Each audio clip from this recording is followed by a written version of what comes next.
Bonjour, je m'appelle Lucas Brulin, je suis étudiant en deuxième année de licence TAPS, donc je fais partie du groupe B, et je vais vous proposer une analyse de la première vidéo de handball. Donc cet exposé s'appuie sur des images d'élèves prises en plan large et utilisées à des fins de formation. Seule la motricité de l'élève sera analysée et aucun jugement ne sera porté sur sa personne.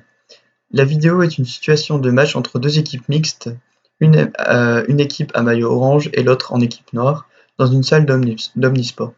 Pour analyser cette vidéo, je vais m'appuyer dans un premier temps de l'acronyme SAIS, qui va permettre d'analyser le collectif, puis ensuite je vais m'appuyer dans un deuxième temps de l'acronyme POTI pour analyser les conduites motrices. Le score du début de la vidéo est de 10 à 10, or l'équipe en maillot noir marque un but à la fin de la vidéo, ce qui amène à un score final de 11 à 10 pour l'équipe noire.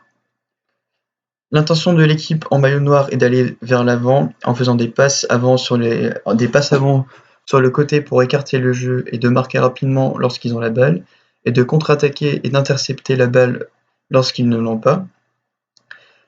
L'intention de l'équipe en maillot orange est d'avancer la balle progressivement en avant. La balle et les joueurs circulent au milieu vers l'extrémité du terrain avec l'équipe noire, et avec l'équipe orange, la balle circule sur des extrémités vers le centre du terrain. Il n'y a pas de passe en cloche pour les deux équipes.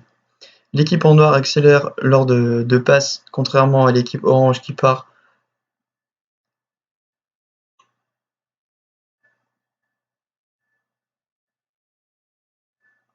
fort mais perd beaucoup en rythme de jeu.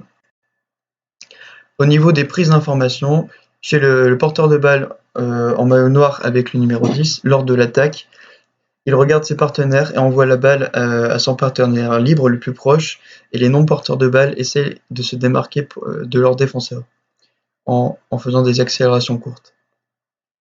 Le porteur de balle de l'équipe en maillot noir avec le numéro 10 prend son temps pour avancer sur le terrain. Il trottine et décélère pour faire une passe avec ses deux mains à son partenaire de droite qui lui est dos au but pour mieux réceptionner la balle. Le même numéro 10 a une trajectoire linéaire lors de l'avancée sur le terrain, mais son collègue à qui il va faire la passe, qui est le non-porteur de balle, se décale du milieu de terrain vers la droite pour se démarquer de son défenseur, ce qu'il va réussir à faire. L'intention de ce même porteur de balle est de faire la meilleure passe possible et attend que les non-porteurs de balle soient démarqués pour leur faire la passe. Quant aux non-porteurs de balle, leur intention première est de se démarquer de leur défenseur. Pour conclure, l'équipe noire a un bon jeu d'équipe.